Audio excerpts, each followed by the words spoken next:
Armsad vaatajad, head uut aastat! Jaanuari lõpus toimuvad Eesti Laulu poolfinaalid ning 16. veebruaril finaal, mille võitja sõidab Eestit esindama Eurovisioonile. Sellega seoses kohtusime täna ühe poolfinalistiga. Sandra Nurmsalu, osaled taas Eesti Laulu võistlusel. Mitmes kord see on ja mis ajendas sind uuesti seda kadalippu läbima? Ja 3. korda nüüd juba ja tegelikult ma hakkasin mõtlema tagasi ja seda mulle varem ka öeldud, et kas sa oled ise ka tähele pannud, et sa oled nüüd Eesti Laulul käinud iga 5 aasta tagant ja tõesti 2009, 2014 ja nüüd 2019, et kuidagi on jah, need 5 aastat siia vahele tulnud täiesti juhuslikult, ma ei tea, võib-olla samas see on mingisugune märk, aga jah, et Priit Pajusaarega me praegu muusikat oleme loonud ja valmistame ka minu esimest albumit. Ma loodan, et see lõpuks saab valmis. Ma olen seda väga-väga kaua ootanud ja minu kuulajad täpselt samamoodi. Ja nüüd Priit siis saatiski mulle Soovidepuu laulu sellise algidee ja mul hakkas see kohe väga-väga meeldima. Ning siis ta ütles sinna juurde, et mis sa arvad, kui prooviks Eesti Laulule selle saata. Ma ütlesin alguses, ei olnud ma väga nagu vaimustuses, võtsin natukene mõtlemisaega, sest et meil on 3 last peres, 3 väikest last ja kõige väiksem on 8-kuune.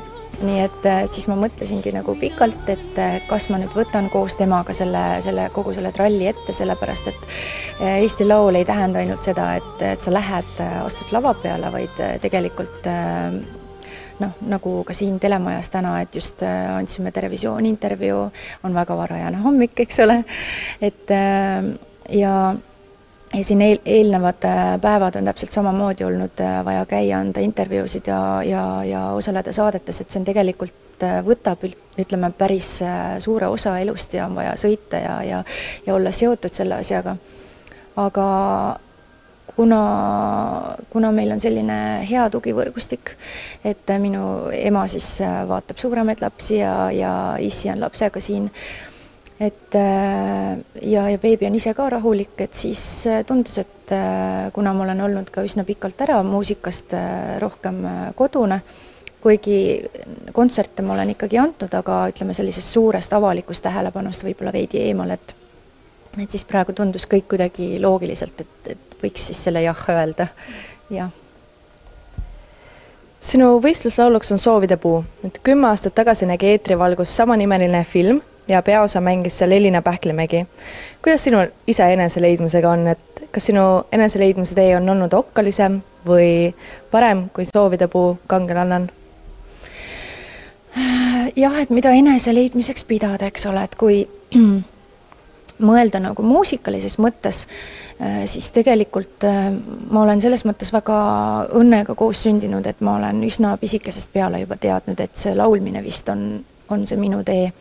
Et ma isegi julgen öelda, et päris kohe esimesed mälestused üldse ma lapsepõlvest, ma arvan, võisin olla siis 2-3 aastane äkki, ongi seotud just selle teadmisega, et laulmine jah, et see vist on see tee, et mulle nagu väga seda meeldib teha ja samas mul on isegi alles kodus üks väike kollane kassett, kus on peal päris need esimesed laulmised koos isaga, kes siis mängis klahvpilli ja ema ka natukene aitas, et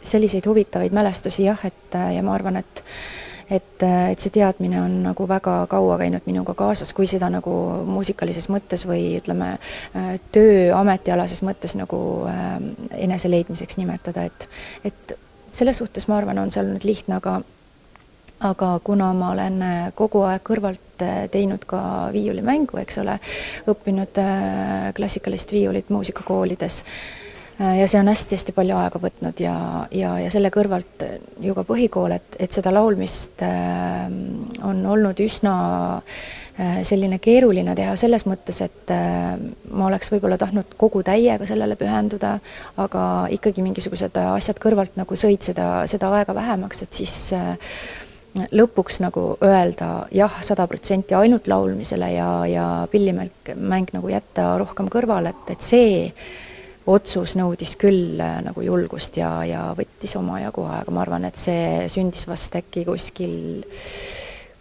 16-aastaselt, 16-17, jah.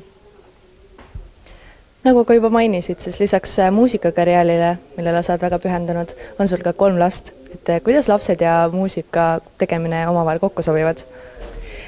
Ma arvan, et väga hästi sobivad, et kui ma mõtlen meie koduse elu peale, siis meil on kodus hästi palju laulu, et laulan mina, keedan putru või panen last magama või panen teist last magama või 3. last magama, et laulmist on väga-väga palju, lapsed ise, praegu nad suuremad tüdrukud on väga lummatud tantsimisest ja võimlemisest ja siis meil mängib palju selliseid muusikaid ja videosid just taustaks, et kus siis teised võimlejad ja tantsijad tantsivad, võimlevad ja et selles mõttes muusikat on kodus päris palju ja kuidagi see on väga selline harmooniline, et eraldi selleks ei pea võtma aega, et täna lapsed hakkame laulma, et sellist asja nagu pole, et see käib kogu aeg kuidagi loomulikult igapäevaeluga kaasas.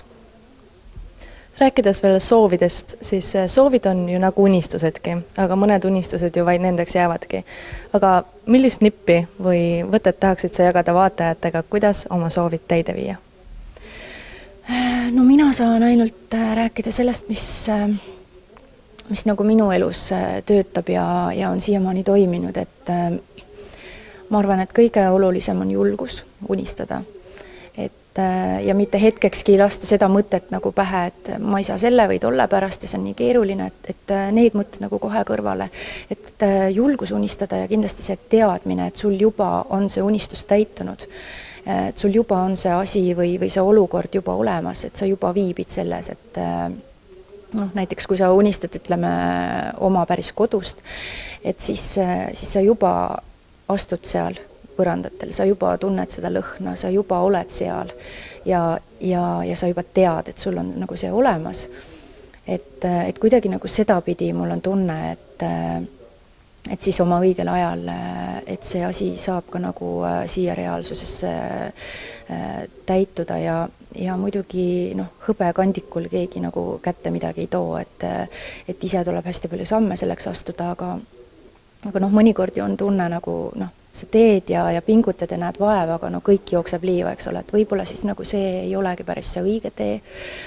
Et aga ma jah, nagu olen seda tundnud, et kui see unistus on selline väärtunistus ja ta on määratud täituma ja sa julged seda teada ja unistada ja hakkad siis nagu selle poole samme astuma, et siis tegelikult ma olen kogenud, et elu hakkab nagu kandma ja need nii-öelda juhused hakkavad kätte tulema, mis tegelikult ei olegi juhused ja võimalused hakkavad tekkima, et kui sa oskad neid märke nagu leida ja näha ja siis ikkagi jälle seesama julgus, et kogu aeg siis selles suunas astuda. Ja lõpetuseks meil on alanud uus aasta. Mida soovid sellelt aastalt kõige enam? Kõige enam ma soovin igalt päevalt tegelikult tervist ja õnne, et see päev kulgeks rahulikult ja tervises ja õnnes ja kui nagu laiemalt võtta selle aasta peale, siis ikka seda, et oma perel läheks hästi, et ka kõikidel teistel inimestel läheks hästi, et kõik saaksid võimaluse oma sellel päris teel kõndida. Suur tänu, Sandra, ja palju-palju edu Eesti Laulul. Ja hea vaataja, küsimus ka sulle, milline on sel aastal sinu lemmik Eesti Laulu võistluslugu? Jätta oma arvamus kommentaariumisse.